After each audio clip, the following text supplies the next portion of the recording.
सभी सद्गुरु चरणानुरागियों को 64वें जगत गुरुत्तम दिवस की हार्दिक बधाई और शुभकामनाएं।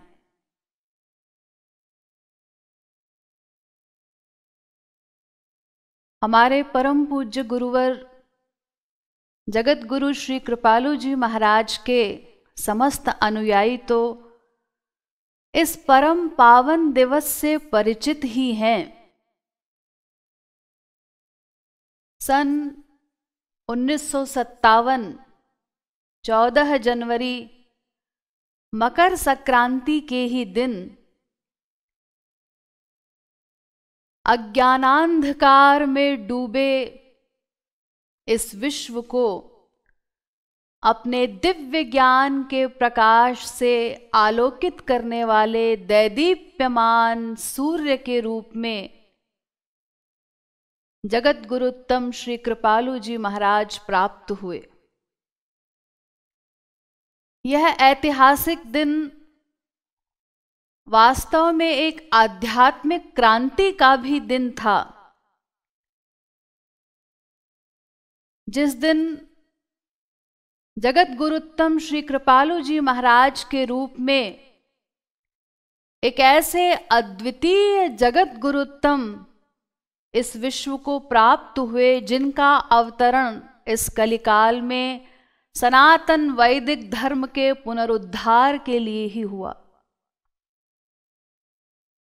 इसीलिए आज का ये दिवस केवल श्री महाराज जी के अनुयायियों के लिए ही नहीं, वरन संपूर्ण विश्व के लिए अत्यंत गौरव का विषय है। संपूर्ण जगत के गौरवान्वित होने का विषय है, क्योंकि श्री महाराज जी जगत गुरु हैं। जगत गुरु का अर्थ ही होता है संपूर्ण विश्व का गुरु, संपूर्ण विश्व को ज्ञान प्रदान करने वाला विश्व गुरु। इसीलिए श्री महाराज जी केवल हमारे ही गुरु नहीं हैं, अपितु काशी विद्वत परिषद द्वारा उद्घोषित संपूर्ण विश्व के गुरु हैं। न केवल जगत गुरु अपितु पूर्ववर्ती 4 मौलिक जगत गुरुओं में भी श्रेष्ठ होने के कारण वे जगत गुरुत्तम हैं। इसीलिए वस्तुतः इस पर्व को संपूर्ण विश्व में प्रत्येक व्यक्ति द्वारा मनाया जाने वाला वैश्विक पर्व होना चाहिए, क्योंकि ये किसी धर्म, जाति या संप्रदाय से संबद्ध नहीं है, अपितु संपूर्ण मानवता के उत्थान से संबद्ध है। आने वाले दिनों में घर घर में यह दिवस जगत गुरुत्तम दिवस के रूप में ही मनाया जाएगा। युगों युगों तक लोग श्री महाराज जी का ध्यान करके, उनका यशोगान करके, उनकी अनंत अकारण कृपाओं का चिंतन करके अपने मलिन अंतःकरणों को पावन बनाते रहेंगे। जिस प्रकार हमारा ये भारतवर्ष हमारी सनातन वैदिक संस्कृति के कारण सदा से विश्व गुरु के रूप में प्रतिष्ठित रहा है, ऐसे ही वर्तमान काल में वास्तविक रूप में इस वैदिक संस्कृति के संवाहक के रूप में श्री महाराज जी न केवल विश्व गुरु हैं, अपितु समस्त विश्व गुरुओं में भी टॉप करने के कारण सर्वश्रेष्ठ विश्व गुरु है, जगत गुरुत्तम है। जगत गुरु तो इस विश्व को पहले भी प्राप्त हुए हैं, इस कलिकाल में, लेकिन जगत गुरुत्तम वो प्रथम बार प्राप्त हुए। जगत गुरुत्तम के रूप में श्री महाराज जी का यह अवतार न भूतो न भविष्यति, क्योंकि इस अवतार में श्री महाराज जी ने जो अकारण कृपा समस्त विश्व पर की है, वो न इससे पूर्व किसी अवतार में हुई और न आगे जीवों पर इससे बड़ी कोई कृपा हो सकती। अनंत अवतार हुए, अनंत महापुरुष इस धराधाम पर आए, हजारों ग्रंथ लिखे गए, हजारों भाष्य लिखे गए, लेकिन समस्त सिद्धांतों का समन्वय करते हुए, विरोधाभासी सिद्धांतों का समन्वय करके श्री महाराज जी ने जो अद्वितीय भक्ति योग तत्व दर्शन इतनी सरल भाषा में, हिंदी भाषा में इतने सरल शब्दों में हम जैसे कलयुगी जीवों के समक्ष रखा है, वो केवल इसी अवतार में प्रकट हुआ। बाकी अधिकांश समस्त ग्रंथ तो संस्कृत में है, जिनको समझना तो दूर, पढ़ना भी जन साधारण के लिए संभव नहीं है। और फिर तमाम भाष्यों टीकाओं में भी मतभेद है, उसका निराकरण कर पाना कलयुगी जीवों के लिए सर्वथा असंभव है। लेकिन श्री महाराज जी ने अपने एक एक प्रवचन में, वो छोटा से छोटा प्रवचन हो, कुछ पंक्तियों का संकीर्तन हो, 2 लाइन का दोहा हो, अथवा संकीर्तन की एक पंक्ति हो, उन सब में अत्यंत सरल भाषा में, सरल रूप में समस्त वेदों शास्त्रों की फिलॉसफी को, उनके सार को सहज ही समाहित करके रख दिया।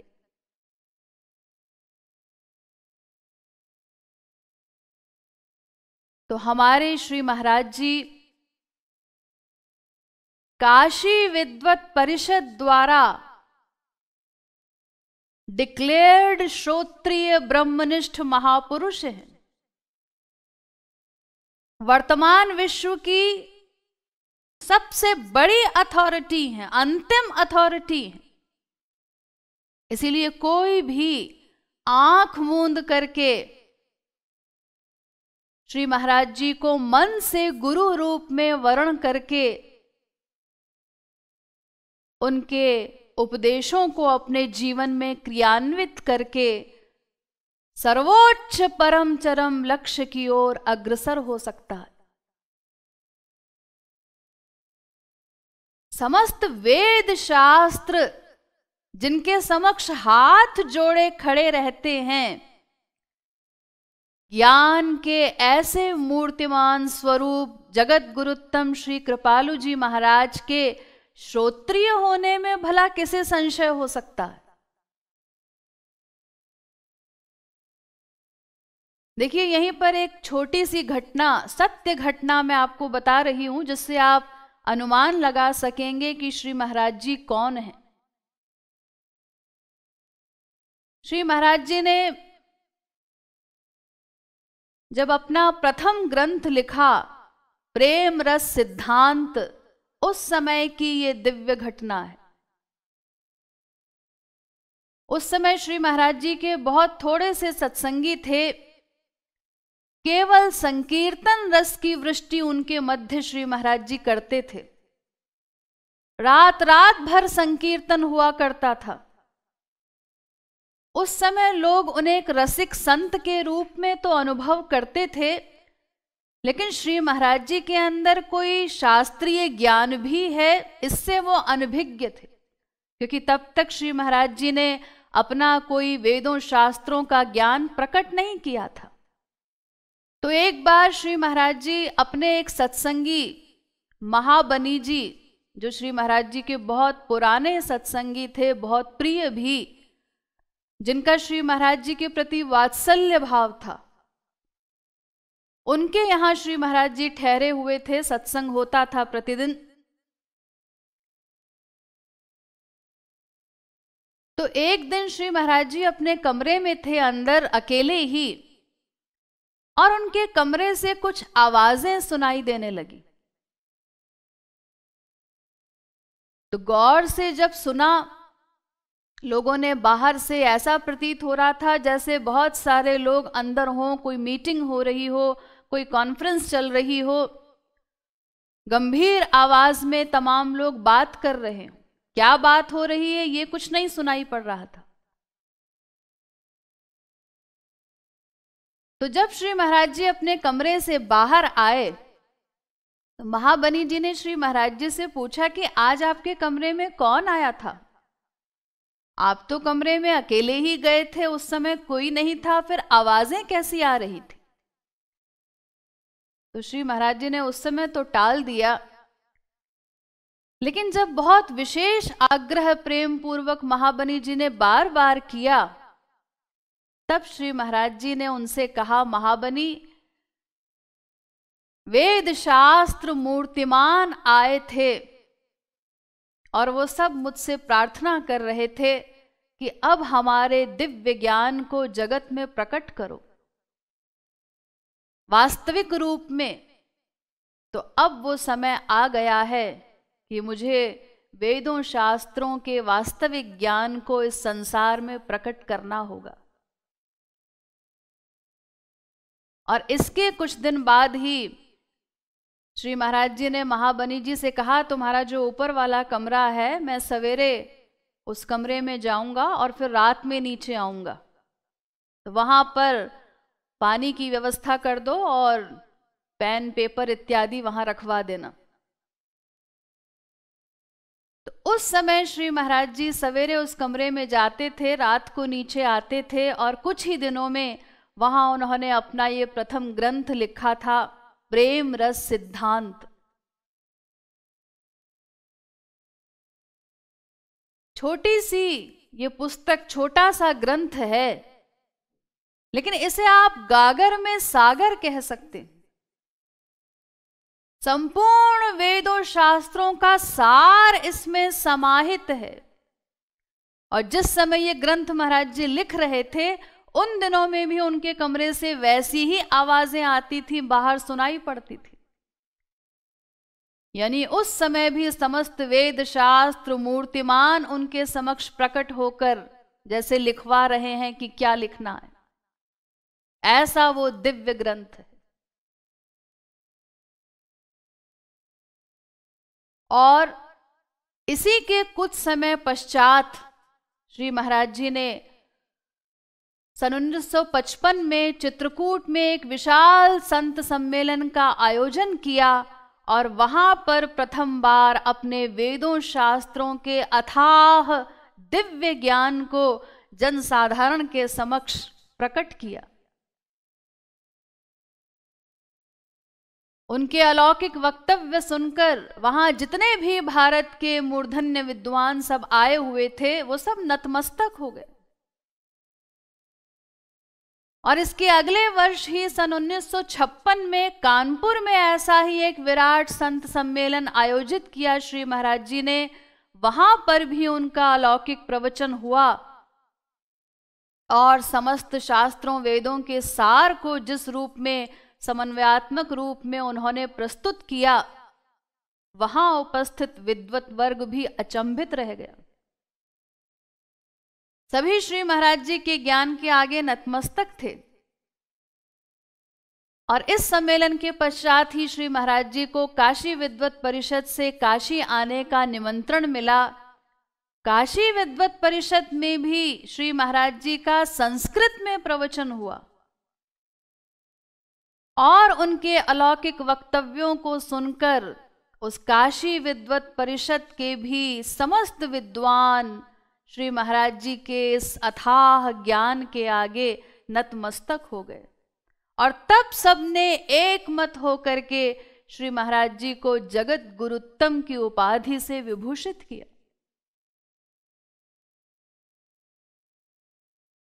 केवल जगत गुरु ही नहीं, जगत गुरुत्तम कहा। बहुत सी उप उपाधियां उन्होंने श्री महाराज जी को प्रदान की। उसमें उनकी एक उपाधि है निखिल दर्शन समन्वयाचार्य। श्री महाराज जी ने समस्त वेदों शास्त्रों, न केवल हिंदू धर्म ग्रंथों अपितु अन्यान्य धर्म ग्रंथों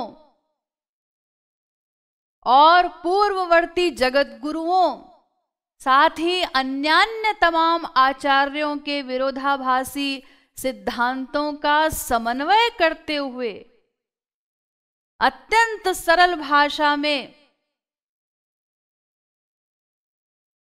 सर्व सुगम सर्व साध्य मार्ग जनसाधारण के लिए प्रस्तुत किया। इसीलिए श्री महाराज जी को पूर्ववर्ती जगत गुरुओं से भी श्रेष्ठ कहा गया, निखिल दर्शन समन्वयाचार्य कहा गया।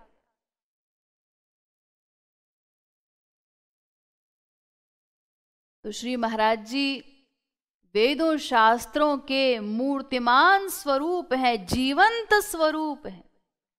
समस्त वेद शास्त्र उनकी सेवा में हाथ जोड़े खड़े रहते हैं कि कब श्री महाराज जी हमारा कोई श्लोक, कोई मंत्र इत्यादि बोल करके हमें कृतार्थ कर दें।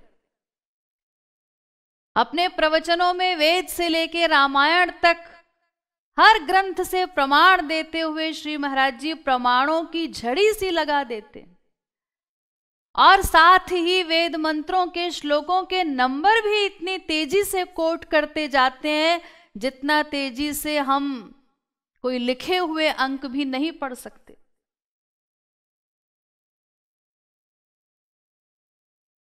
और न केवल वे स्वयं वेदज्ञ शास्त्रज्ञ हैं अपितु इस दिव्य गूढ़ ज्ञान को बड़ी सरलता से दूसरों के भी मस्तिष्क में बिठा देने में पूर्ण समर्थ हैं।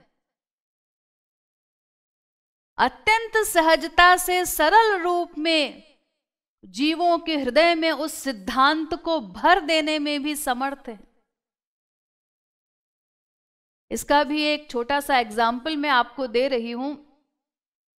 यानी वो चाहे घोर अपड़ गंवार कोई हो, बेपढ़ा लिखा, अंगूठा छाप, या फिर छोटे से छोटा बच्चा ही क्यों न हो, वो भी श्री महाराज जी की फिलॉसफी को आसानी से ग्रहण कर लेता है उन्हीं की कृपा से। एक बार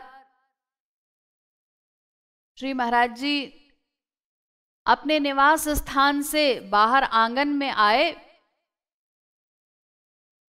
आते ही थे प्रतिदिन थोड़ी देर वहां पर कभी सत्संगियों के साथ हास परिहास, कभी संकीर्तन होता था।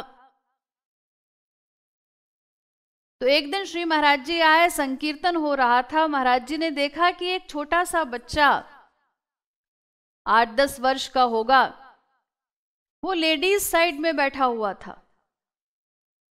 तो श्री महाराज जी उसे देखकर मुस्कुराए, उसे अपने पास बुलाया इशारा करके और उससे पूछा कि तू लड़का है या लड़की है। तो उस बच्चे ने कहा लड़का। महाराज जी ने कहा फिर तू लेडीज साइड में क्यों बैठा है, स्त्रियों के बीच में क्यों बैठा है। तो उस बच्चे ने श्री महाराज जी से कहा महाराज जी मैं अंदर से गोपी हूं। महाराज जी और सारे सत्संगी उस भोले बच्चे की बात सुनकर जोर से हंसने लगे। यानी देखो उस छोटे से बच्चे को भी ये ज्ञान है कि श्री महाराज जी गोपी प्रेम का उपदेश करते हैं। श्री कृष्ण से गोपी भाव से प्रेम करना है, प्रत्येक जीवात्मा स्त्री है, ये बोध उस छोटे से बच्चे को भी था। और ऐसा केवल एक बच्चा नहीं, तमाम छोटे छोटे बच्चे इतनी बड़ी बड़ी बातें फिलॉसफी संबंधी करते हैं कि उनको सुनकर के बड़े बड़े विद्वान भी आश्चर्यचकित हो जाए। ये सब श्री महाराज जी का कमाल है। वास्तविक महापुरुष ही इस प्रकार दिव्य सिद्धांत को इतनी सरलता से जीवों के हृदय में भरने में समर्थ हो सकते हैं।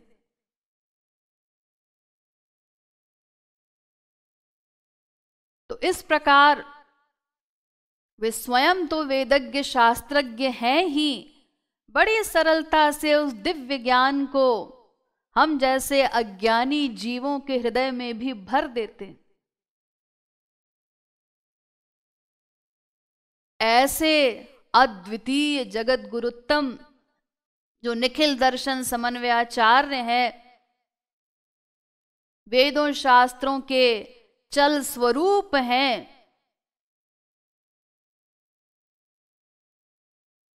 उनके विषय में लोग अक्सर जिज्ञासावश ये प्रश्न करते हैं कि जब श्री महाराज जी ऐसी पर्सनैलिटी है, ऐसी महानतम विभूति है, अद्वितीय जगत गुरुत्तम है, तो फिर उनके गुरु कैसे होंगे? श्री महाराज जी के गुरु कौन है? लेकिन उनको उत्तर सुनकर के बड़ा आश्चर्य होता है जब उन्हें पता चलता है कि श्री महाराज जी के कोई गुरु नहीं। उनको कोई ज्ञान कहीं से अर्जित करने की आवश्यकता नहीं थी कि वे कहीं से वेदों शास्त्रों का ज्ञान प्राप्त करें तब उनको ज्ञान हो। वो तो स्वतः सिद्ध तत्व है। कभी कभी जब महापुरुष संसार में आते हैं तो गुरु बनाने की एक्टिंग करते हैं। अरे भगवान भी करते हैं स्वयं। इसीलिए हम लोग पढ़ते हैं ना, गुरु गृह गए पढ़न रघुराई,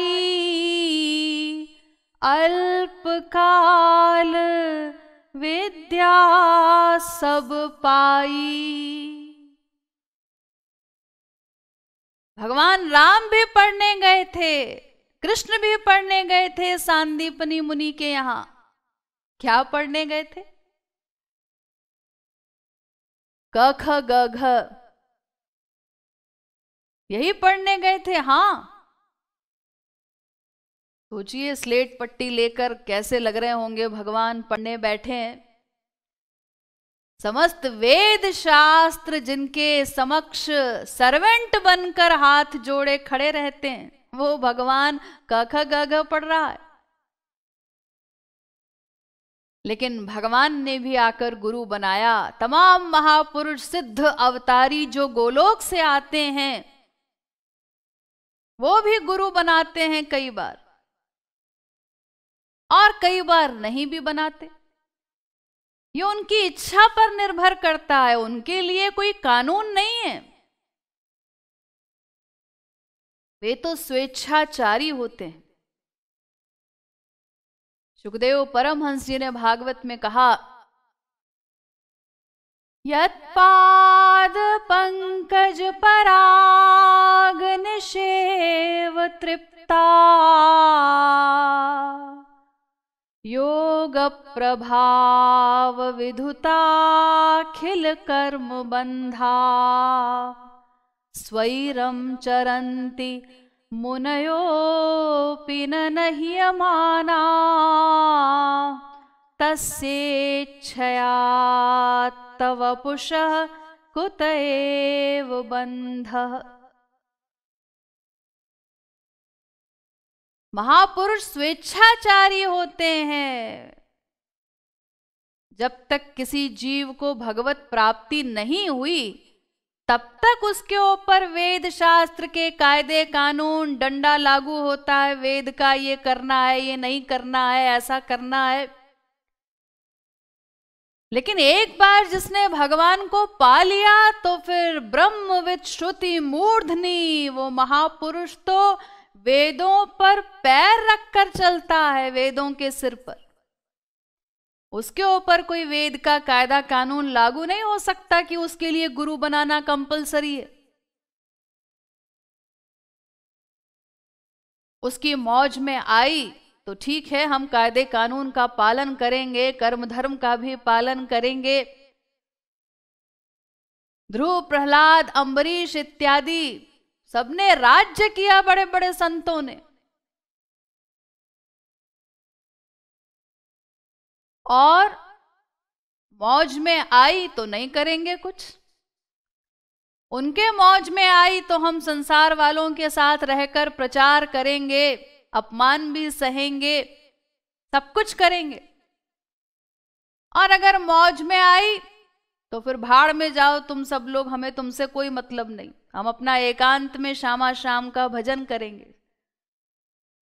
तुम लोगों के ऊपर असर तो कुछ होना नहीं है, तो फिर क्यों खोपड़ा भंजन करें हम। कुछ इस तरह के होते हैं। तमाम प्रकार के महापुरुष हमारी हिस्ट्री में हुए हैं, और ऐसे ऐसे उनके कर्म, उनकी लीलाएं कि बड़े बड़े सरस्वती बृहस्पति भी चकरा जाएं। तो किसी अवतार में गुरु बनाते हैं, किसी में नहीं बनाते, उनके लिए कोई कंपलसरी नियम नहीं है, वे तो स्वतः सिद्ध हैं। तो श्री महाराज जी को कोई ज्ञान कहीं से अर्जित करने की आवश्यकता नहीं थी, इसलिए उनके कोई गुरु नहीं है। हाँ, भौतिक शिक्षा संबंधी कुछ परीक्षाएं उन्होंने अवश्य दी, लेकिन वो भी बड़े विलक्षण ढंग से, केवल एक्टिंग में। उसका डिटेल आप लोग, जो श्री महाराज जी की बायोग्राफी शॉर्ट में मैंने बताई है, हमारे YouTube चैनल पर वीडियो में आप उसमें सुन सकते हैं। बाकी कोई आध्यात्मिक अध्ययन कहीं से नहीं किया, कोई आध्यात्मिक ग्रंथ उनके पास किसी ने कभी नहीं देखा।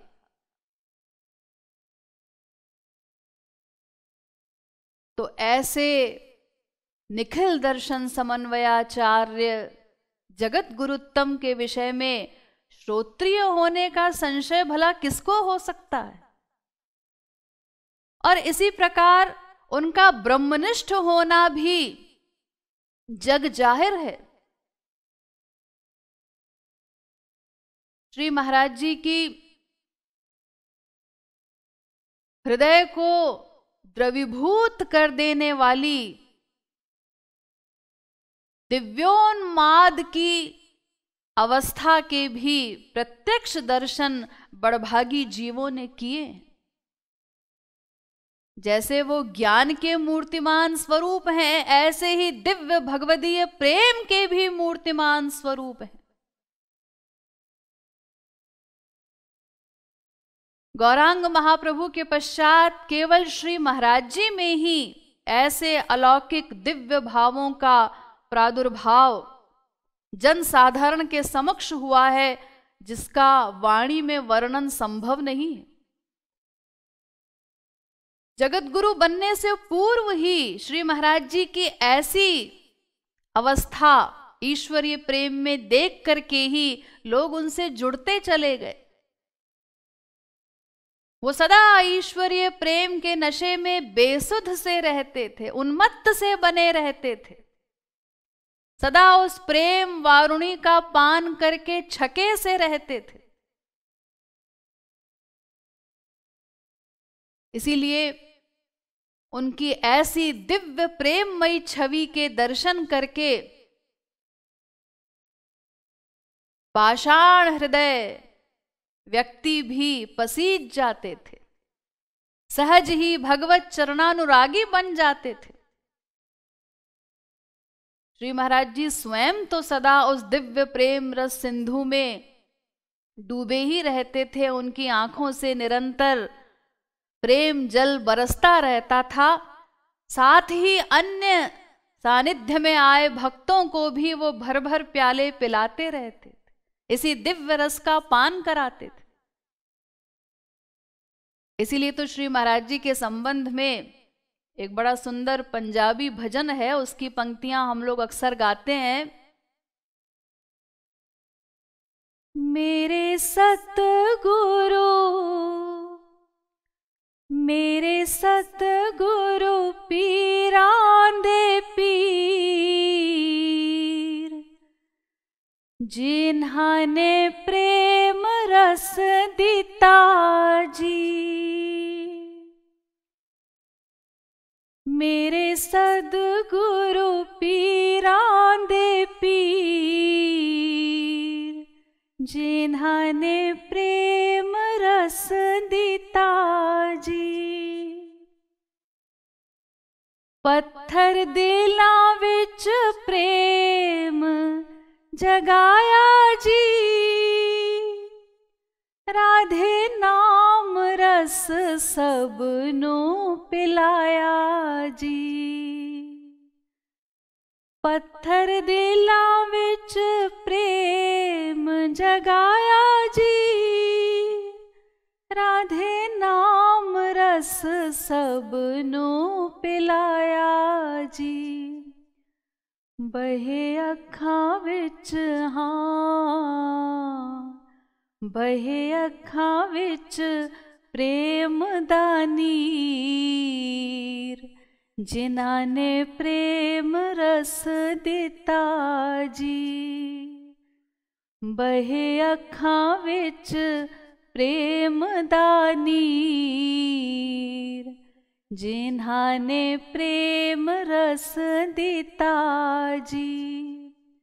मेरे सतगुरु पीरां दे पीर, जिन्हां ने प्रेम रस दिता जी। श्री महाराज जी की इसी दिव्योन्माद इत्यादि की अवस्था देख करके काशी विद्वत परिषद ने श्री महाराज जी को एक और उप उपाधि प्रदान की थी, भक्ति योग रसावतार। यानी वो भक्ति रस के मूर्तिमान अवतार हैं। भक्ति महादेवी ही स्वयं जगत गुरुत्तम रूप में इस धरा पर अवतरित हुई है।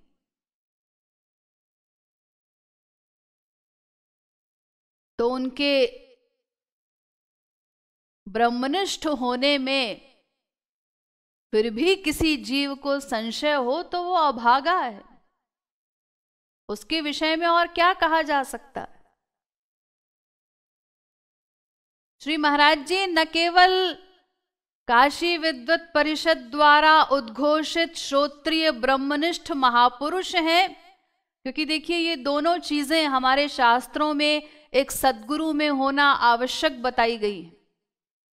वेद कहता है परीक्ष लोकान कर्मचितान ब्राह्मणो निर्वेद मायान नास्त्यकृतः कृतेन तद्विज्ञानार्थम स गुरुमेवाभिगच्छेत् समित पाणिः श्रोत्रियं ब्रह्मनिष्ठम। वेद कहता है किसी श्रोत्रिय ब्रह्मनिष्ठ महापुरुष की शरण में जाने से ही जीव को परम चरम लक्ष्य की प्राप्ति हो सकती है। श्रोत्रिय मतलब जो समस्त वेदों शास्त्रों का ज्ञाता हो, और ब्रह्मनिष्ठ जो स्वयं भगवान को प्राप्त कर चुका हो। अगर ऐसा गुरु नहीं है, कोई वास्तविक गुरु, कोई दंभी को अगर किसी ने गुरु बना लिया तो फिर वो नरकगामी होगा, उसका पतन निश्चित है। और इसीलिए हम सबकी सुविधा के लिए ही इस जगत गुरु उपाधि का प्रारंभ हुआ था, ताकि लोग अज्ञानियों के, असंतों के धोखे से बच जाएं, उनसे भ्रमित न होने पाए। आदि जगत गुरु शंकराचार्य जी जो पहले मूल जगत गुरु थे,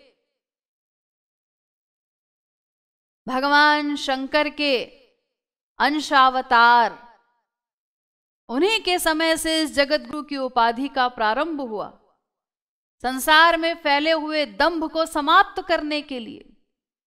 क्योंकि तमाम दंभी पाखंडी लोगों को मूर्ख बना करके अपना स्वार्थ साध रहे थे, तो उस समय समस्त विद्वानों ने ये निश्चय किया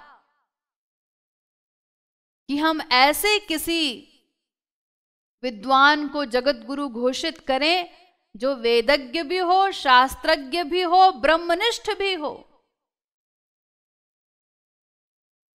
समस्त विद्वान जिसके आगे नतमस्तक हो जाएं, ऐसा विद्वान जगत गुरु पद पर प्रतिष्ठित हो सकता है।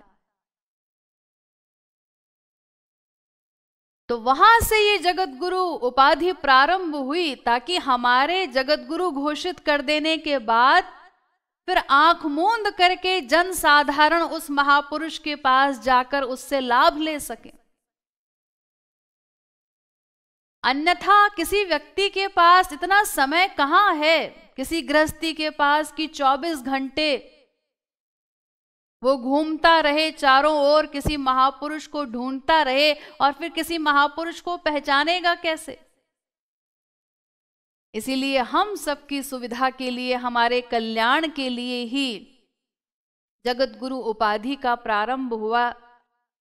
श्री महाराज जी न केवल काशी विद्वत परिषद द्वारा उद्घोषित श्रोत्रिय ब्रह्मनिष्ठ महापुरुष हैं, मूल जगत गुरु हैं, अपितु जगत गुरुत्तम है। समस्त महापुरुषों में भी टॉप करने वाले हैं। केवल ज्ञानियों में टॉप करते हैं ऐसा नहीं, रसिकाचार्यों में भी जो टॉप करते हैं। हमारे श्री महाराज जी जगत गुरु भी हैं और रसिक वर भी हैं।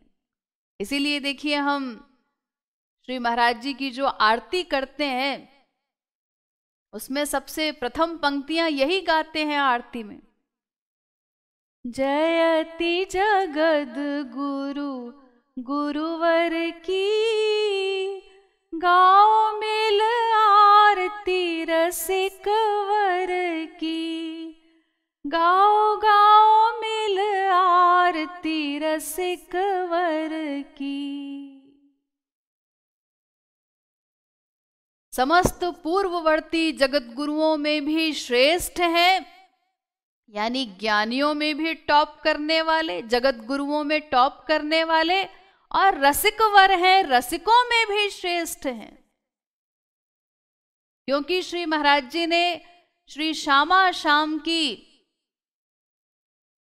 निष्काम माधुर्य भाव युक्त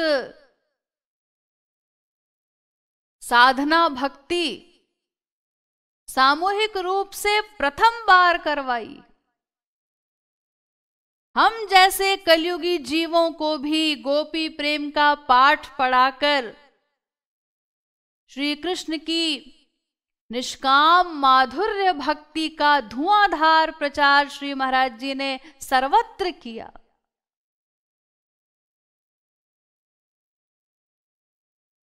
वो स्वयं तो गोपी प्रेम प्राप्त रसिक हैं ही, लेकिन इस गुह्यतम सर्वोच्च रस को जन साधारण के मध्य वितरित करने के कारण वो रसिकाचार्य भी हैं।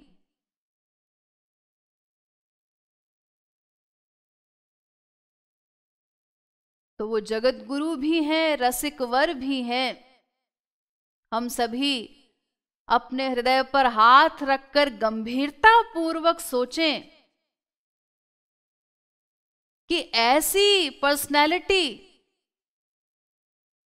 ऐसे जगत गुरुत्तम का, ऐसे रसिकवर का, ऐसी महानतम विभूति का सानिध्य हम जैसे पतित जीवों को प्राप्त हुआ। और जिन्होंने उनके प्रत्यक्ष दर्शन नहीं भी किए हैं, उनको भी आज श्री महाराज जी की लीलाओं के दर्शन का, उनकी दिव्य वाणी श्रवण का, उन्हीं के मुखारविंद से संकीर्तन रस पान करने का सुअवसर इलेक्ट्रॉनिक मीडिया के माध्यम से प्राप्त हो रहा है। इससे बड़ा सौभाग्य हमारा और क्या हो सकता है कि उनकी लीला संवरण के पश्चात भी हम उनके उपदेशों का लाभ उन्हीं की वाणी में ले पाते हैं। साक्षात भगवत वाणी को हम श्रवण करते हैं।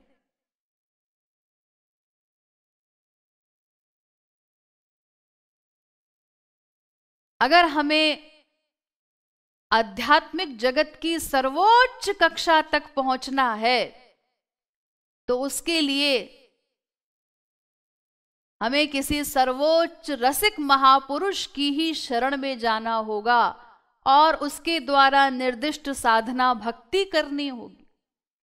तभी हम उस सर्वोच्च लक्ष्य को प्राप्त कर सकते हैं। गोपी भाव गुरु ही मना,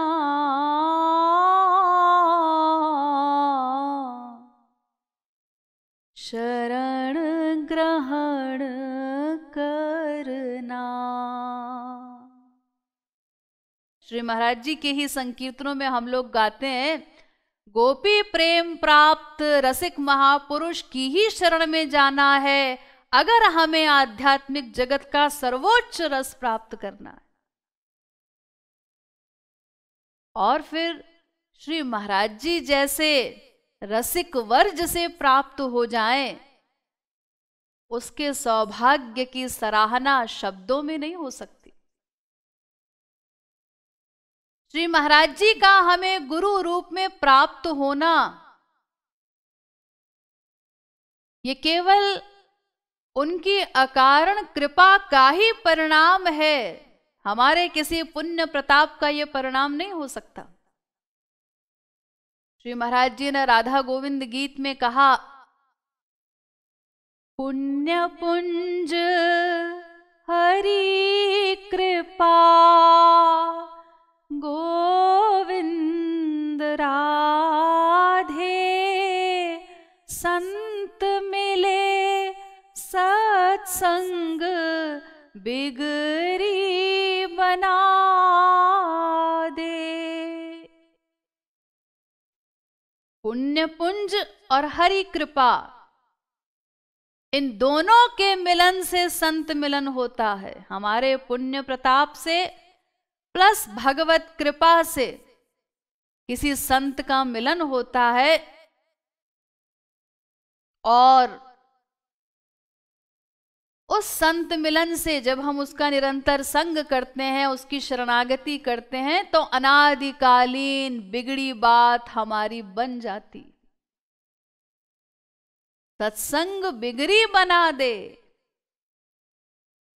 लेकिन जब श्री राधा रानी स्वयं न केवल गुरु रूप में अपितु जगत गुरुत्तम रूप में कलयुगी जीवों को प्राप्त हो, तो ये हमारे किसी पुण्य प्रताप का परिणाम नहीं, ये केवल उनकी अकारण कृपा का ही परिणाम हो सकता है। श्री राधा रानी स्वयं हमें जगत गुरुत्तम रूप में प्राप्त हुई हैं।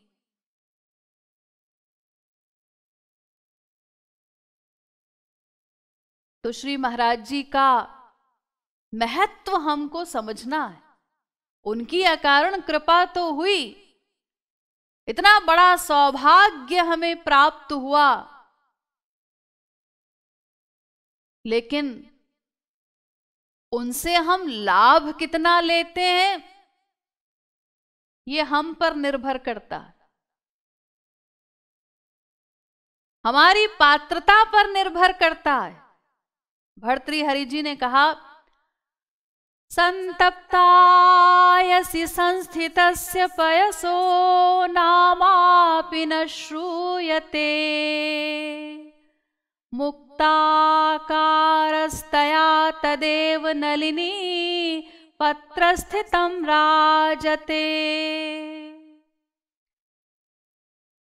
मध्ये सागर शुक्ति मध्यपतितं तन्मौक्तिकं जायते, प्रायेणाधम मध्यमोत्तम गुणाः संसर्गतो देहिनाम्। जैसे वर्षा की एक बूंद जब आकाश से गिरती है तो पात्र कैसा है, जैसा पात्र होगा वैसे ही परिणाम को प्राप्त होती। अगर वो वर्षा की बूंद किसी तप्त लोहे पर पड़ी, बिल्कुल गर्म लोहा है, उसके ऊपर पानी की बूंद पड़ती है तो क्या होता है, छन्न से आवाज आती है, वहीं भस्म हो जाती, उसका अस्तित्व ही समाप्त हो गया, भाप बनकर उड़ गई। वही वर्षा की बूंद अगर कमल पुष्प के पत्ते पर गिरती है तो फिर मोती के समान सुशोभित होती, और वही वर्षा की बूंद सागर में किसी सीपी के अंदर गिरी तो कालांतर में वही मोती बन जाती। इसी प्रकार जैसा पात्र होता है वैसा ही फल प्राप्त होता है। हरि गुरु अनुकंपा गोविंद राधे, पात्र अनुसार फल देती बता दे।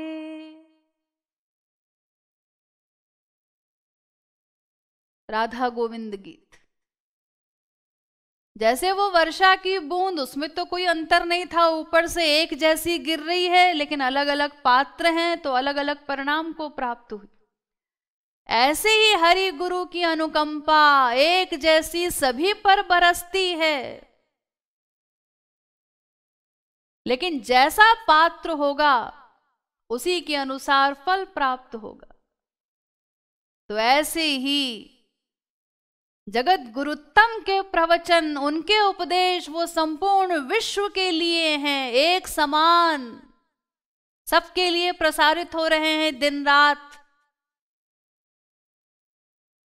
कोई चार्ज भी हमें नहीं देना पड़ रहा है, टीवी पर सब फ्री में लाभ ले रहे हैं, सबके लिए प्रसारित हो रहे हैं। लेकिन लाभ जैसा हमारा अंतःकरण है, जितनी हमारी उनके प्रति श्रद्धा होगी, उसी के अनुसार हम उनके उपदेशों का लाभ ले सके।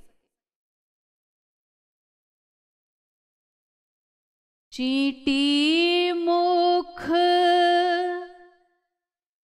लवण डली गोविंद राधे, चढ़े चीनी लवण बता दे। राधा गोविंद गीत। श्री महाराज जी उदाहरण देते हैं, जैसे चींटी, उस चींटी के मुख में अगर नमक की डली है, नमक का टुकड़ा लेकर के चीनी चढ़ रही है। कहां चढ़ रही है? चीनी के पहाड़ पर। वो चींटी चीनी के पहाड़ पर चढ़ रही, लेकिन पूरे पहाड़ का चक्कर लगाने के बाद जब नीचे आई और उससे पूछा गया पहाड़ कैसा था, तो कहती है नमकीन था।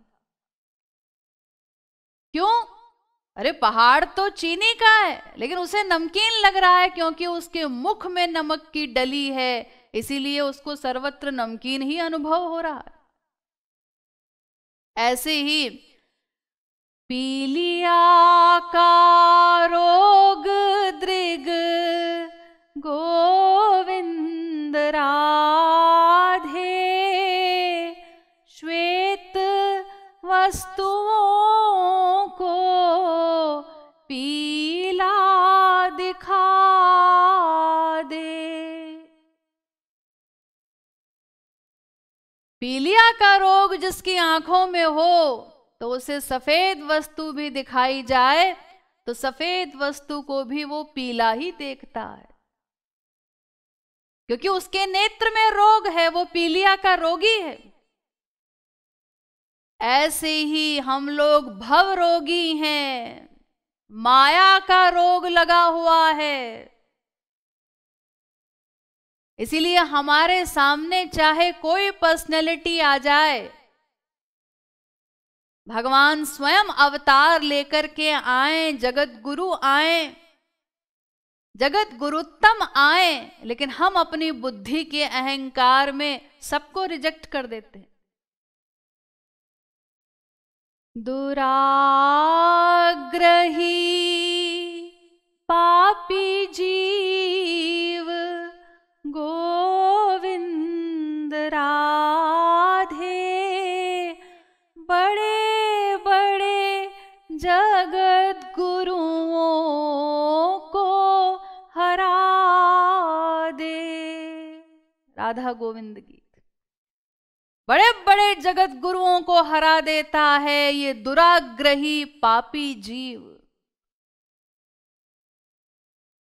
तो अब ये हमारे ऊपर निर्भर करता है कि काशी विद्वत परिषद द्वारा उद्घोषित श्रोत्रिय ब्रह्मनिष्ठ महापुरुषों में भी श्रेष्ठ अद्वितीय जगत गुरुत्तम पर हम विश्वास करके उनके उपदेशों का लाभ लेते हैं, अपने मानव जीवन को सफल बनाते हैं, परम चरम लक्ष्य की ओर अग्रसर होते हैं, या फिर उनमें अश्रद्धा करके दुर्भावना करके अपने पतन का मार्ग प्रशस्त करते हैं, या न्यूट्रल होकर के अपना कोई कल्याण नहीं करना चाहते, अपने मानव देह को यूं ही समाप्त कर देना चाहते। ये सब हम पर निर्भर करता। हमें श्री महाराज जी जैसे जगत गुरुत्तम के अथक प्रयत्न को निरर्थक नहीं जाने देना चाहिए, उसे सार्थक करने का प्रयास करना है। श्री महाराज जी ने संपूर्ण जीवन अपने रोम रोम से हम जैसे कलिमल ग्रसित जीवों की सेवा की है। अपना सर्वस्व उन्होंने हमारे लिए न्यौछावर कर दिया। तुलसीदास जी ने महापुरुषों की तुलना भोजपत्र से की है। भोजपत्र के वृक्ष से। भूज तरु सम संत कृपाला, परहित सह नित विपति विशाला। भोजपत्र का वृक्ष होता है इंग्लिश में जिसको बर्च ट्री कहते हैं। इसी भोजपत्र से जो छाल निकलती है उसको भोजपत्र कहते हैं। भोजपत्र के वृक्ष से छाल उतरती रहती और उसी छाल पर पहले लेखन क्रिया होती थी। तो ये ऐसा वृक्ष होता है जिसमें से छाल उतरती जाती है, वो अपनी छाल प्रदान करता जाता है अंत तक, जब तक वो स्वयं समाप्त नहीं हो जाता। एक भी छाल जब तक उसमें है वो देना बंद नहीं करता। अंतिम छाल प्रदान करके स्वयं समाप्त हो जाता है, अंतिम क्षण तक देता रहता है।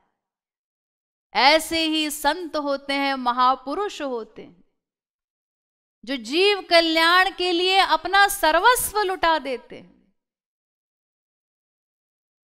परोपकार करना ये उनका सहज स्वभाव होता है। परोपकार वचन मन काया, संत सहज स्वभाव खगराया। जैसे नदी, वो अपना जल कभी स्वयं नहीं पीती, दूसरों को प्रदान करती, दूसरों के लिए बहती। वृक्ष, वो अपना फल कभी स्वयं नहीं खाते, दूसरों को प्रदान करते हैं। ऐसे ही महापुरुषों का जीवन केवल जीव कल्याणार्थ होता है। जीवों पर कृपा किए बिना वो रह ही नहीं सकते, ये उनका सहज स्वभाव होता है। हमारे श्री महाराज जी ने जीवन के अंतिम क्षण तक, लीला संवरण से कुछ वर्षों पूर्व भी श्री महाराज जी आधी रात में उठ करके वॉक करते हुए भी संकीर्तन की नई नई पंक्तियां बनाते थे, और उस एक पंक्ति में भी समस्त वेदों शास्त्रों के सार को समाहित कर देते थे। लीला संवरण से कुछ समय पूर्व भी भक्ति भवन में लगभग आधे घंटे का उनका प्रवचन हुआ, जिसमें उन्होंने समस्त वेदों शास्त्रों के सार को अत्यंत सरल शब्दों में फिर से हमें स्मरण कराया। यानी अंतिम क्षण तक जो गुरु हमारे कल्याण के लिए इस प्रकार व्यग्र हो, आतुर हो, उनसे बढ़कर हितैषी भला हमारा कौन हो सकता है।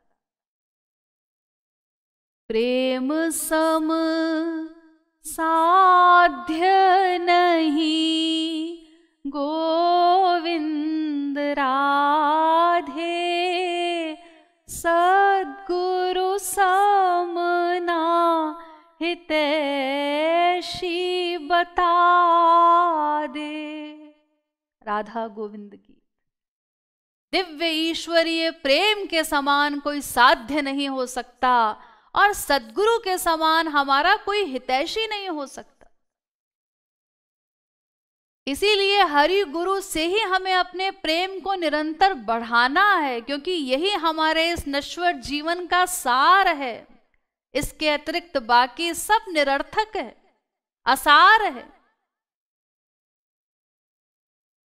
जग है असार जामे गोविंद राधे, हरि गुरु में ही प्यार सार बता दे। राधा गोविंद गीत। और इसी प्रेम की वृद्धि के लिए ही हमें सेवा बताई जाती। हम यद्यपि किसी भी प्रकार गुरु की कोई सेवा करने में समर्थ नहीं हैं। अरे श्री महाराज जी जैसे जगत गुरुत्तम की भला हम क्या सेवा करेंगे। सेवा तो उन्होंने की है हर क्षण हमारी, लेकिन फिर भी हमारे ही अंतःकरण की शुद्धि के लिए, हमारे ही कल्याण के लिए वो हमें तन मन धन की सेवा का सुअवसर प्रदान करते हैं।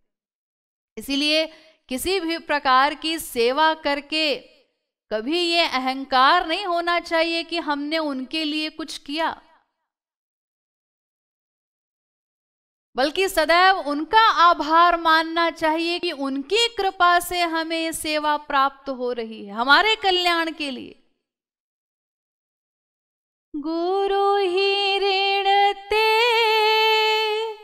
ओ ऋण नहीं को, प्राण हूं दे प्यारे, प्राण हूं दे प्यारे।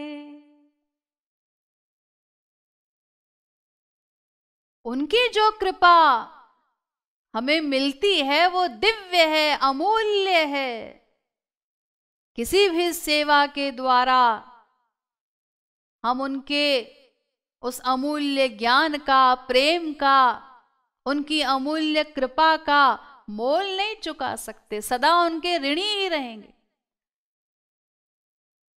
लेकिन फिर भी हमारे कल्याण के लिए हमसे कहा जाता है सेवा करो। तो जगत गुरुत्तम की सेवा हम किस प्रकार करेंगे?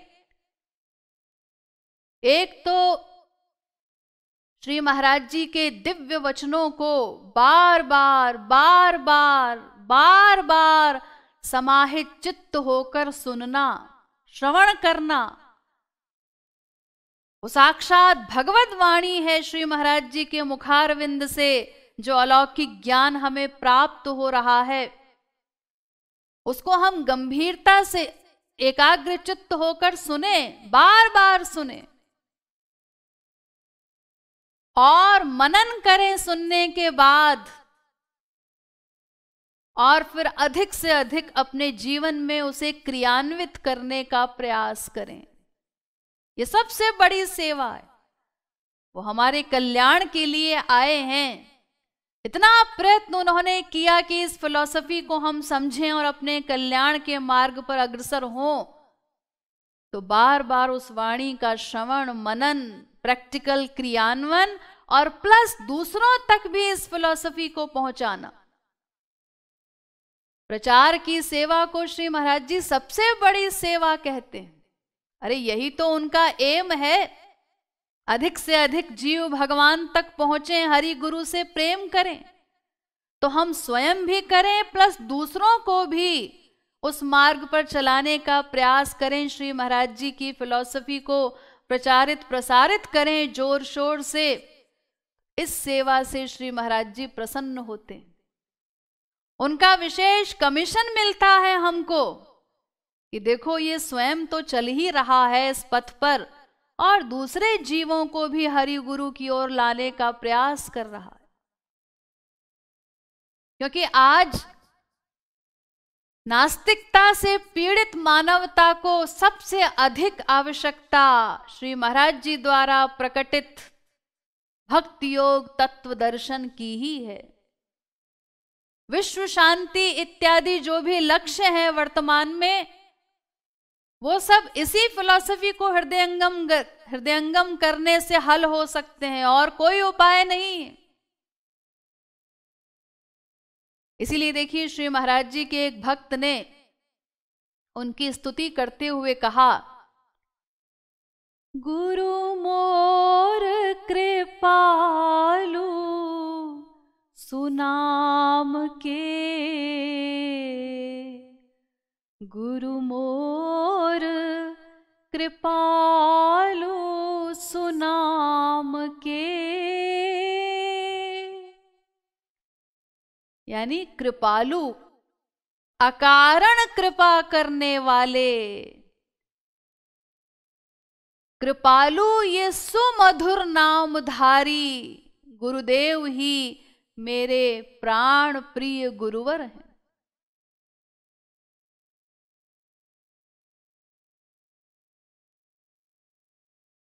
गुरु मोर कृपालु सुनाम के, जो अकारण जीवों पर दिन रात कृपा की वृष्टि करते रहते हैं। कल्प विटप जो दग्ध जीव के, कल्प विटप जो दग्ध जीव के, माया कली घन घाम के। माया से दिन रात दुखी और परेशान, कलिकाल के घोर घनीभूत तीक्ष्ण संतापप्रद पीड़ा से उद्वेलित जीवों के लिए जो परम सुखदाई अमोघ कल्प वृक्ष के समान है, ऐसे गुरुवर मेरे प्राणाधिक प्रिय गुरुवर हैं, गुरुदेव हैं। दिव्य धाम सोपान पतित के, दिव्य धाम सोपान पतित के, शरण जोन के पाम के। और जो पतित जीव उनके चरणों की शरण ग्रहण कर लेते हैं, ऐसे शरणागत जीवों के लिए जो दिव्य धाम तक ले जाने वाली सुदृढ़ सीढ़ी है, यानी उस सीढ़ी को अगर हमने पकड़ लिया, उस पर चढ़ गए तो लक्ष्य प्राप्ति निश्चित है। पुर लगाय तीन त्राही माम सुनी, पुर लगाय तीन त्राही माम सुनी, क्रंदन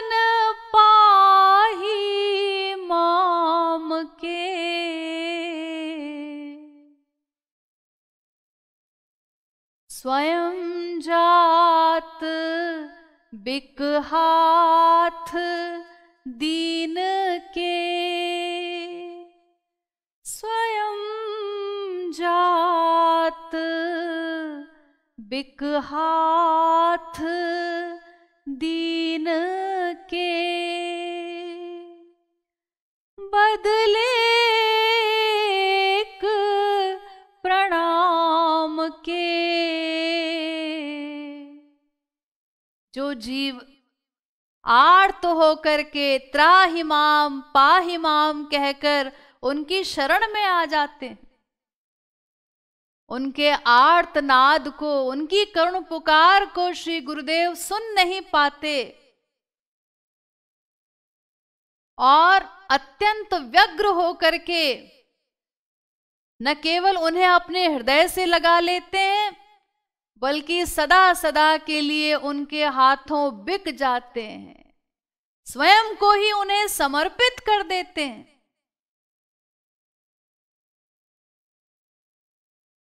तबहु न गह जो शरण मोर मत,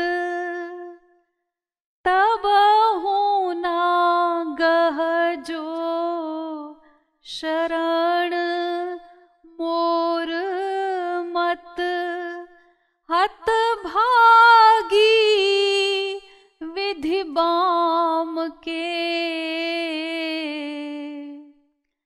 हत भागी विधि बाम के,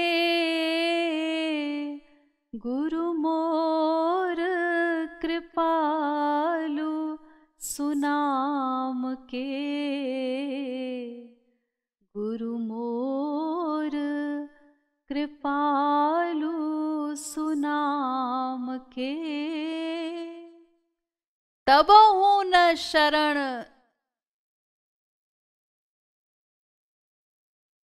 तबहु न गह जो शरण मोर मत। स्तुति करने वाला भक्त कहता है कि श्री कृपालु महाप्रभु के ऐसे दिव्य गुण सुनकर के भी, जो पतितों का उद्धार करने वाले हैं, दीन बंधु हैं, प्रेमावतार हैं, ऐसे दिव्य गुणों को जान करके भी जो उनकी शरण ग्रहण नहीं करता, तो मेरे अनुसार वो हतभागी है, जिसके लिए विधाता बाम हो गया है, उल्टा हो गया है।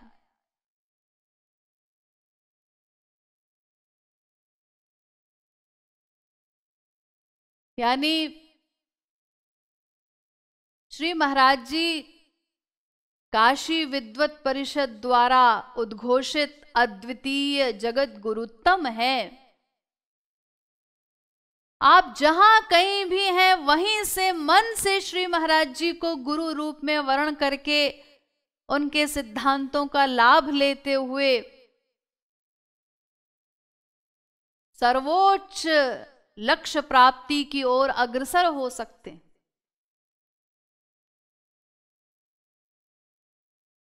महाराज जी ने कभी भी दीक्षा, कान फूंकना इत्यादि जैसे आडंबर को नहीं अपनाया, अपना कोई संप्रदाय नहीं बनाया, फिर भी उनके लाखों अनुयायी हैं। इन सब आडंबरों से श्री महाराज जी दूर रहते थे, सदा इनका खंडन करते थे। वेदों के द्वारा भी अगम्य श्री राधे नाम ही उनका महामंत्र है, जिसका जप हम सदा सर्वत्र कर सकते।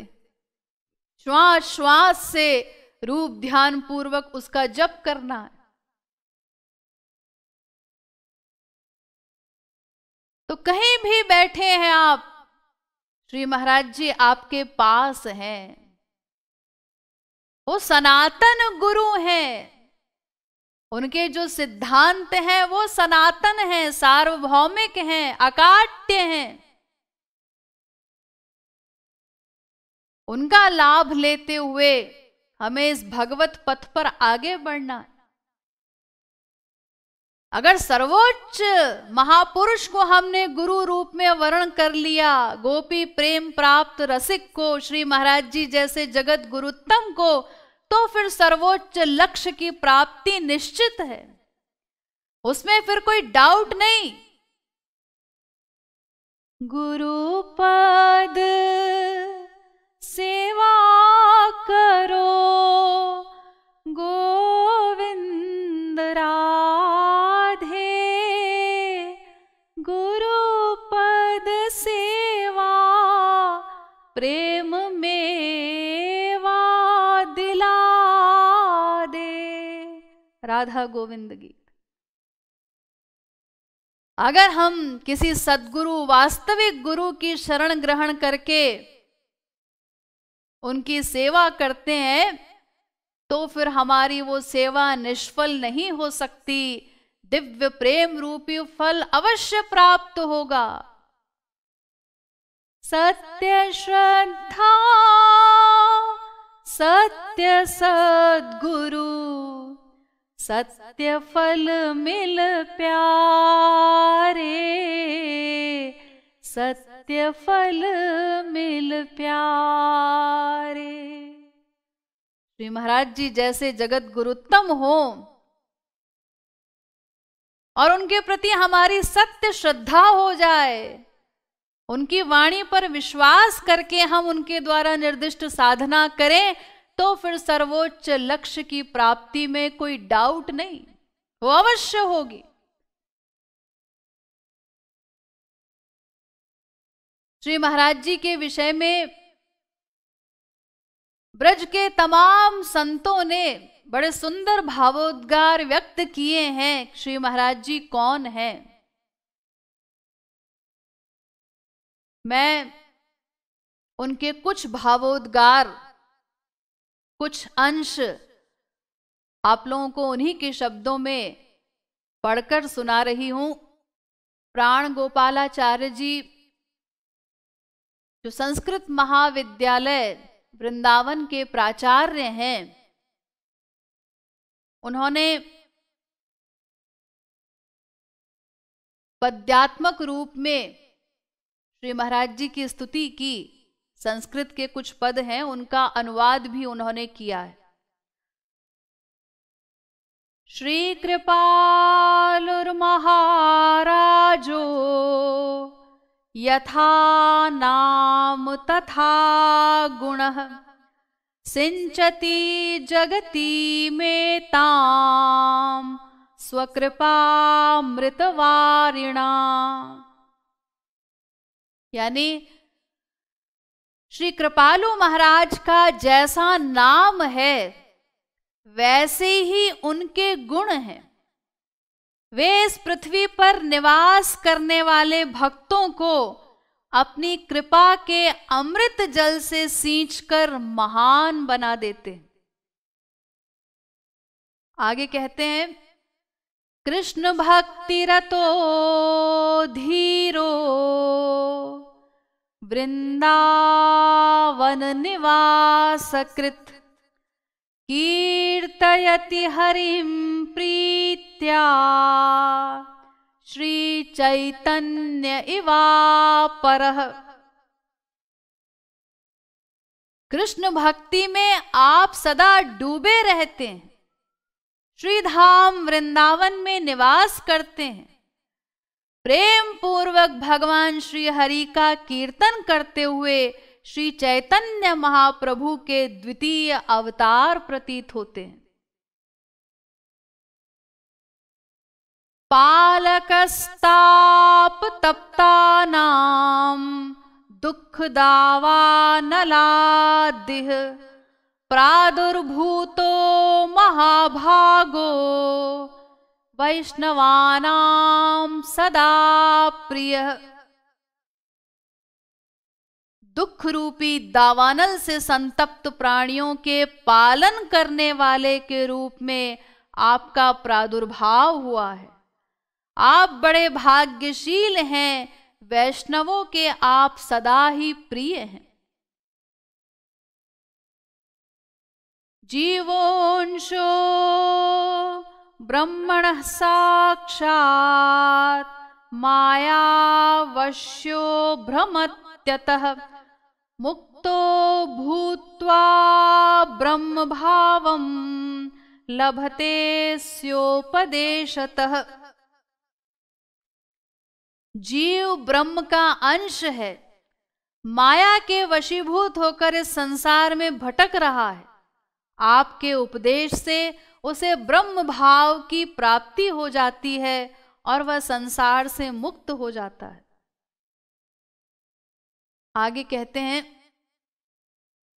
हातुम क्रोधादि दोषान्यम श्रयन्ते लौकिका जनाः सोयमाचार्यवर्यो वै राजते वसुधातले।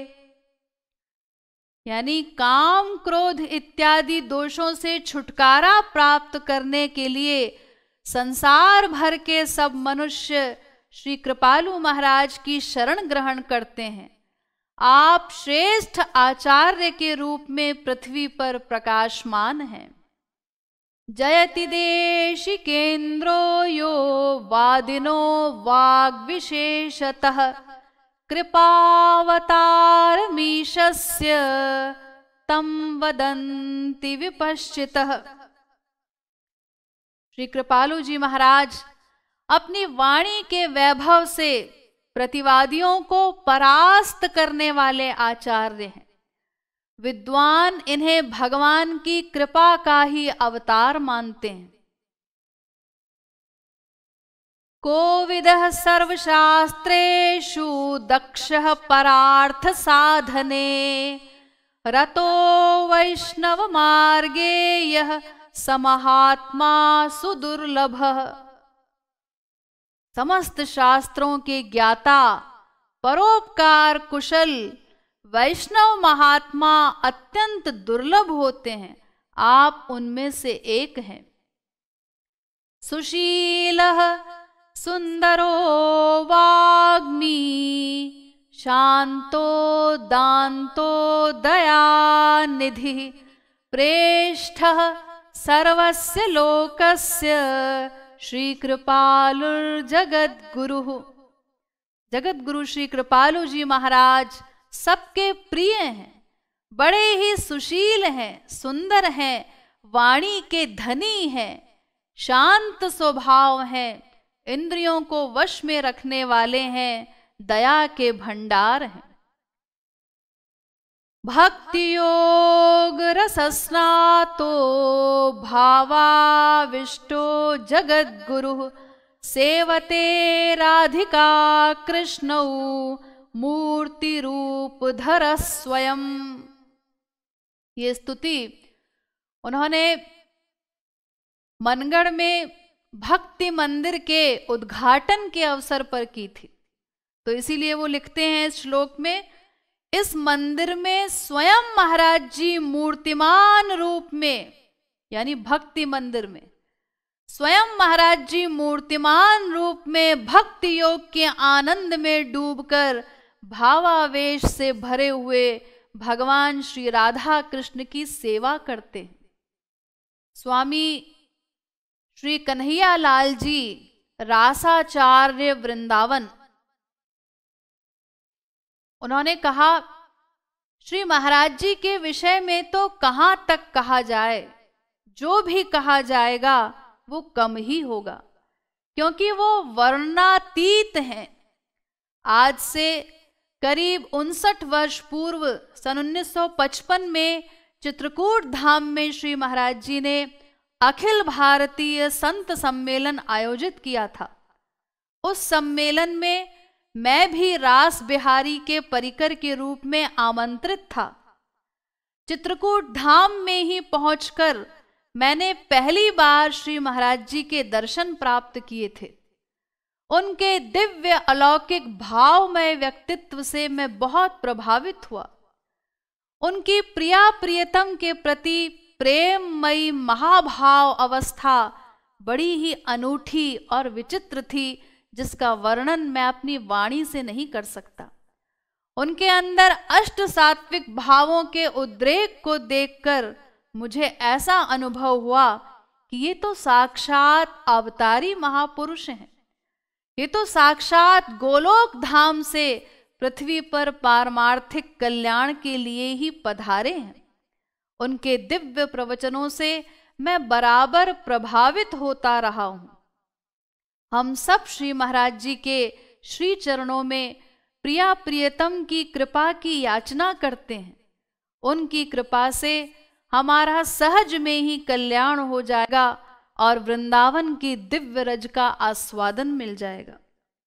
डॉक्टर श्री राम कृपालु त्रिपाठी, प्राचार्य श्री रंग लक्ष्मी आदर्श संस्कृत महाविद्यालय, उन्होंने अपने भावपूर्ण शब्दों में कहा, श्री महाराज जी विश्व के महानतम विद्वान थे।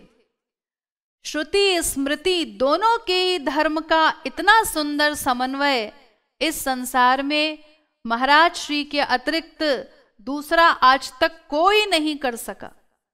उनकी निस्तृत वाणी से निकला एक एक शब्द पूर्णतः शास्त्र वेद सम्मत है और अकाट्य है।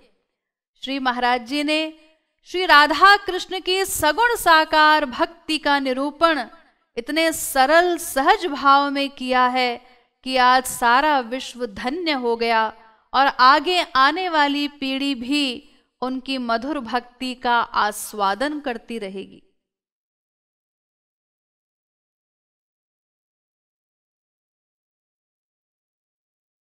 स्वामी अवधूतानंद सरस्वती जी ने कहा, जगत गुरु कृपालु जी महाराज की प्रशंसा में मेरे सभी शब्द छोटे ही पड़ेंगे। उनके दिव्य गुणों का वर्णन माइक वाणी से नहीं किया जा सकता। मेरा परम सौभाग्य रहा है कि मुझे जगत गुरु श्री कृपालु जी महाराज का दर्शन और उनके दिव्य सानिध्य का आनंद प्राप्त हुआ। उनके रूप रस गंध स्पर्श सभी कुछ दिव्य हैं। उनके दर्शन मात्र से त्रिताप त्रिदोष सभी कुछ समाप्त हो जाते थे। उनके दिव्य अलौकिक चिन्मय देह से प्रेम रस सदा बरसता रहता था। मुझे तो स्वयं सदा सर्वत्र उनके मधुर स्वरूप का, उनकी दिव्य छवि का स्मरण एवं उनकी उपस्थिति का अनुभव होता रहा है। जब जब मेरे शरीर में रोमांच होता है तो मुझे उनकी उपस्थिति का एहसास होता है। जब भगवान के लिए हमारे मन के भाव दिव्यता से भर जाते हैं तो मुझे कृपालु जी महाराज के शरीर की दिव्य सुगंध आनंदित कर देती है। श्री मनोज मोहन शास्त्री, भागवताचार्य, वृंदावन, उन्होंने अपने भाव व्यक्त करते हुए कहा, श्री महाराज जी ने मनगढ़ की भूमि पर अवतार लिया। उनके शास्त्र वेद सम्मत सिद्धांतों के द्वारा देश में फैले हुए मनगढ़ंत भ्रामक सिद्धांतों का स्वतः ही खंडन हो गया। ये उनका देश के लिए बहुत बड़ा योगदान है। अतः श्री महाराज जी के व्यक्तित्व की सबसे बड़ी विशेषता यह थी कि उनके एक बार दर्शन करने के बाद कोई भी यह नहीं कह सकता था कि वे केवल मनगढ़ के हैं या केवल वृंदावन के हैं या बरसाने के हैं, बल्कि जो भी उनको अपना मान लेता था बस महाराज जी उन सबके बन जाते थे।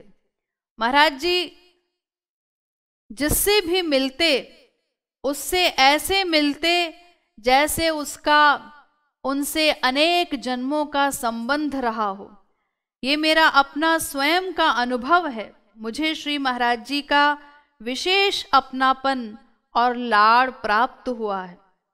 श्री महाराज जी सत्य संकल्प थे और आज भी हैं, और समस्त कार्य पूरे विश्व में उनके सत्य संकल्प से ही पूरे हो रहे हैं और होते रहेंगे, ऐसा मेरा विश्वास है। आज भी चाहे वृंदावन हो, चाहे बरसाना हो, चाहे मनगढ़ हो, महाराज जी ही स्वयं अपने कार्यों को पूरा करवा रहे हैं, इसमें कोई भी संदेह नहीं है। और जितनी भी आगे योजनाएं जो चलेंगी वो भी श्री महाराज जी की ही प्रेरणा उनका ही संकल्प माना जाएगा। श्री बाल मुकुंद शास्त्री, पीठाधीश्वर, गोपाल बाग, वृंदावन, उन्होंने कहा, मुझ ब्रजवासी पर भी श्री महाराज जी की विशेष कृपा रही है। मैं उनकी निःसृत वाणी, उनके दिव्य प्रवचनों और उनके दिव्य साहित्य का सदा प्रशंसक रहा हूं। अरे श्री कृपालु जी महाराज साक्षात श्री कृष्ण के अवतार थे। वे ही त्रेता के श्री राम थे।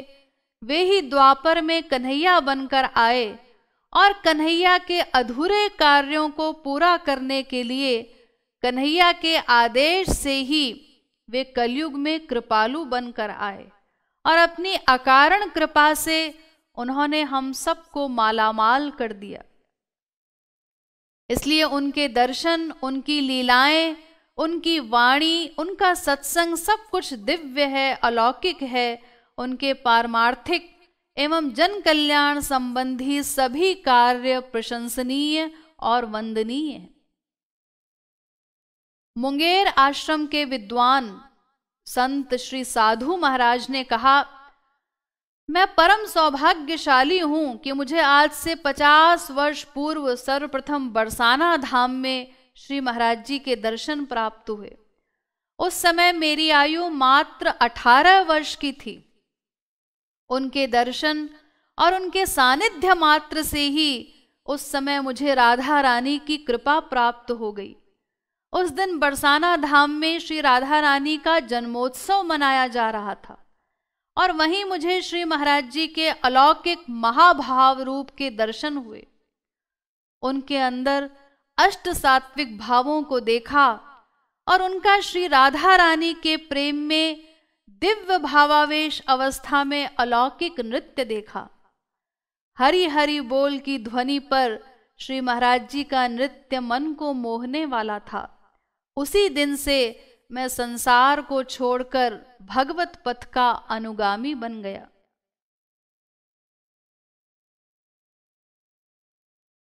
वृंदावन के गोपी बाबा हंस मुनि गोधूलीपुरम वाले, उन्होंने अपने भाव व्यक्त करते हुए कहा, श्री महाराज जी नित्य सिद्ध परिकरों में हैं। अगर कोई कहता है कि श्री महाराज जी चले गए तो हृदय में पीड़ा होती है। महाराज जी कहीं चले नहीं गए हैं। उन्होंने तो हम सबको निकुंज में प्रवेश कराने के लिए मुख्य द्वार खोल दिया है कि आओ मैं तुम सबको निकुंज में प्रिया लालजू के पास ले चलूंगा। श्री महाराज जी हैं और सदा अनादि काल तक रहेंगे। आज भी स्वप्न में कान पकड़कर कहते हैं, भजन करते हो? प्रिया लालजू के दर्शन चाहिए, लाडली लालजू के दर्शन चाहिए और कुछ करना ना पड़े। अरे भजन करो, साधना करो, तब प्रिया लालजू मिलेंगे। आज भी स्वप्न में डांट पड़ती है। इसलिए श्री महाराज जी हैं, थे वाले डांट नहीं लगाते हैं, जो हैं वो डांट लगाते हैं। यद्यपि कोई भी शब्द श्री महाराज जी की स्तुति करने में सक्षम नहीं है, माइक शब्दों की वहां तक गति नहीं, लेकिन फिर भी तमाम भक्तों के भावोद्गार, उनके अंश में बीच बीच में आप लोगों को पढ़कर सुनाती हूं, क्योंकि इससे श्री महाराज जी के प्रति लोगों का प्रेम बढ़ता है। श्री महाराज जी की बायोग्राफी में भी मैंने तमाम बड़े बड़े विद्वानों, संतों के भावोद्गार जो श्री महाराज जी के विषय में उन्होंने प्रकट किए, उसके कुछ अंश आपको पढ़कर सुनाए थे। और पद्य प्रसूनोपहार, वो तो काशी विद्वत परिषद द्वारा श्री महाराज जी की गई स्तुति है, जो उन्होंने पद्य प्रसूनोपहार के रूप में श्री महाराज जी को प्रदान की थी। वो स्तुति अद्भुत है, क्योंकि श्री महाराज जी के वास्तविक स्वरूप को उजागर करती है। भावार्थ सहित वो भी संक्षेप में मैंने आपको पढ़कर सुनाई थी, लेकिन वास्तविकता यही है कि श्री महाराज जी हर स्तुति से परे हैं। शब्दों की वहां तक गति नहीं, वे स्वयं भी अपनी महिमा का गान करने में समर्थ नहीं है। इसीलिए तो कहा जाता है गुरु महिमा परंपार। उनकी महिमा अपरंपार है। वेद जिसके विषय में मूक हो जाते हैं, भगवान स्वयं जिनके विषय में मौन हो जाते हैं, जिनकी महिमा का गान करने में समर्थ नहीं है, ऐसे गुरु तत्व के विषय में और फिर जगत गुरुत्तम के विषय में भला कोई क्या कह सकता है? उनका कोई भी निरूपण किसी प्रकार संभव नहीं है। लेकिन फिर भी यद्यपि वे हर स्तुति से परे हैं, माइक शब्द वहां तक नहीं पहुंच सकते, दिव्य शब्दों में भी उनकी महिमा पूरी पूरी नहीं गाई जा सकती, फिर भी टूटे फूटे शब्दों में ही हम अक्सर अपने गुरुवर की चर्चा करने के माध्यम खोजते रहते हैं, क्योंकि इससे हमारा अंतःकरण शुद्ध होता है।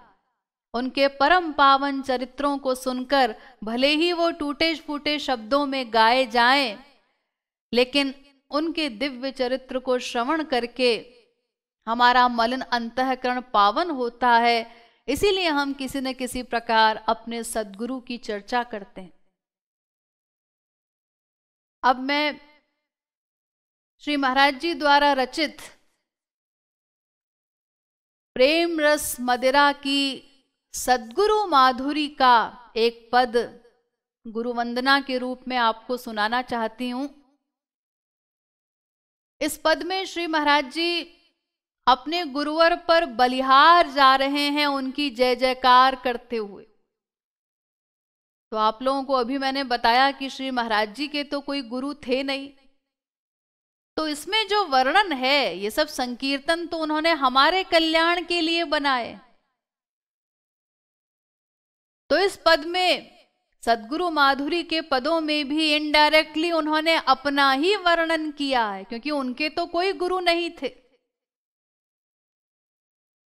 और चूंकि अपना वर्णन, मैंने आपको बताया कि वो वर्णन से परे हैं, वर्णनातीत हैं, इसीलिए बहुत कम पद सद्गुरु माधुरी में है, क्योंकि अपना वर्णन वे स्वयं भी भला कितना करें, कैसे करें। तो केवल 6 पद हैं इसमें, बहुत छोटी माधुरी है। उसी में से एक पद श्री महाराज जी की वंदना के रूप में मैं आपको सुना रही हूं। जय सद्गुरु महाराज, जयति जय, जय सद्गुरु महाराज, जयति जय। छके छके युगल रसरास सरस जनु, छके युगल रसरास सरस जनु, मूर्तिमान रसराज, रसराज,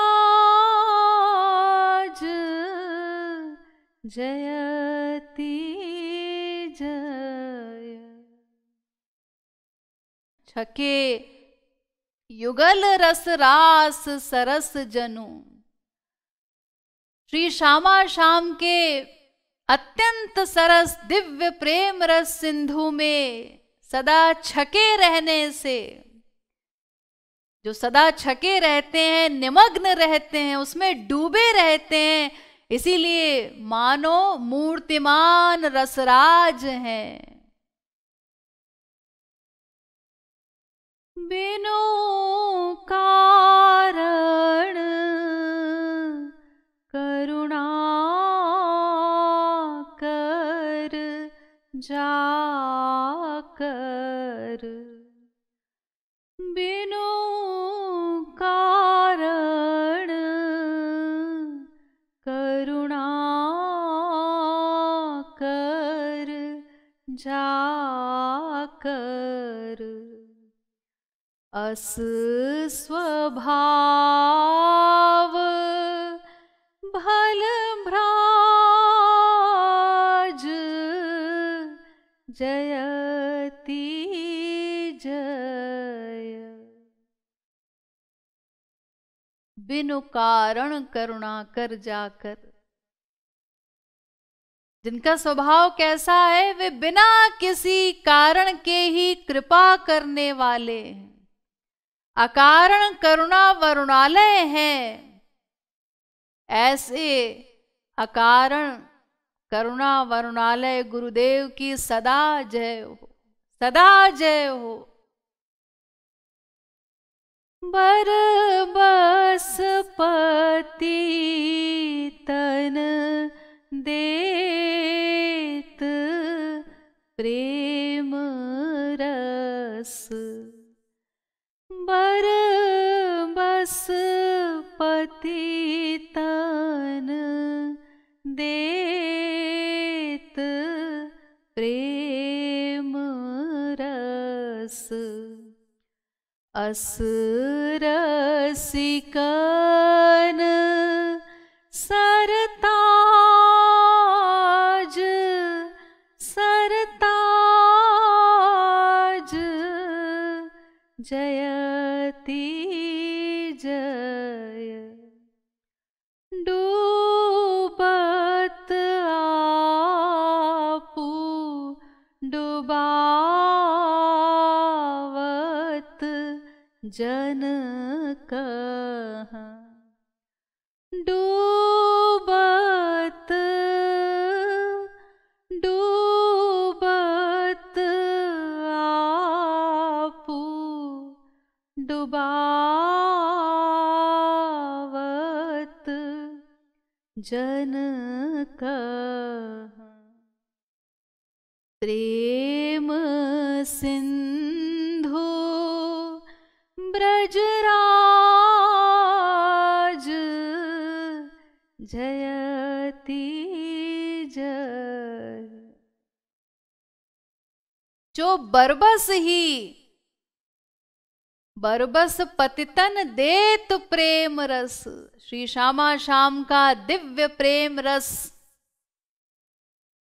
पतित जीवों के मध्य लुटाते रहते, इसीलिए अस रसिकन सरताज, रसिकों के सिरमौर हैं। जो बरबस पतित जीवों को श्यामा श्याम के प्रेम में निमज्जित कर देते हैं। डूबत आप स्वयं तो सदा ब्रजराज कुमार के प्रेम सिंधु में अवगाहन करते ही हैं, शरणागत जीवों को भी गोते लगवाते रहते हैं। ऐसे कृपालु गुरुवर की सदा जय हो। हो कृपालु गुरु चरण शरण गही, भयो भयो धन्य जग आज जयति जय, जयति जय, जय सद्गुरु महाराज जयति जय। ऐसे सद्गुरु की शरण ग्रहण करके श्री महाराज जी जैसे जगत गुरुत्तम को पाकर के हम सभी धन्य हुए हैं। बारंबार हमें अपने भाग्य पर बलिहार जाना चाहिए। ऐसे सद्गुरु शिरोमणि हमें गुरुवर रूप में प्राप्त हुए।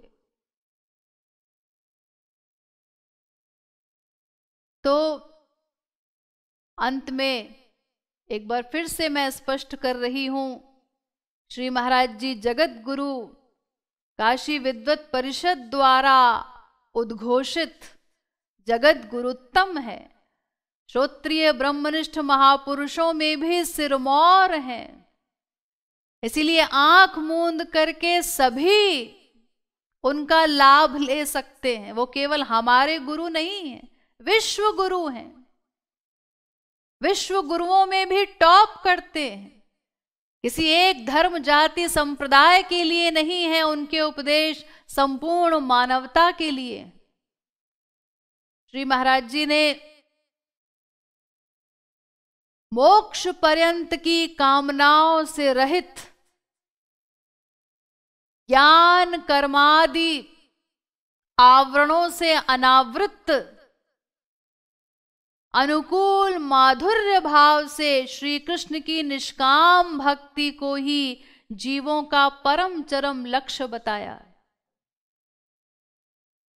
और उस लक्ष्य की प्राप्ति के लिए भागवत में जो नवधा भक्ति बताई गई, उसमें से 3 भक्तियों को सबसे प्रमुख बताया। उन 3 का अवलंब ही हमको लेना है, श्रवण कीर्तन स्मरण।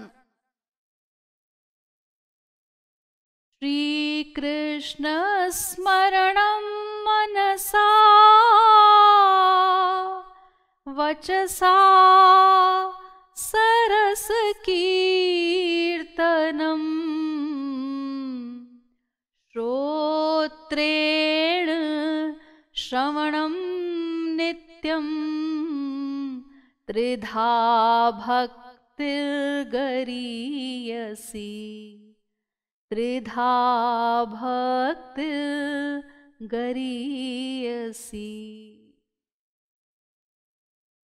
जगत गुरुत्तम द्वारा निर्दिष्ट इसी साधना का, इन 3 साधनों का अवलंब लेकर हमें भक्ति पथ पर अग्रसर होना है। श्री महाराज जी की विशेष कृपा का अधिकारी बनना है। आज का ये सुदिवस जगत गुरुत्तम के वंदन का दिवस है। अपने भूरि भाग्य मनाने का दिवस है। संपूर्ण विश्व के लिए गौरवान्वित होने का दिवस है। आज के इस पावन दिवस पर श्री महाराज जी की प्रेममयी छवि को हृदय में धारण करके, बारंबार उनकी कृपाओं का स्मरण करके, अश्रु बहाते हुए हम उनसे ऐसी कृपा याचना करें कि हम ऐसे जगत गुरुत्तम के महत्व को हृदयंगम कर सकें और जो साधना उन्होंने हमारे लिए बताई है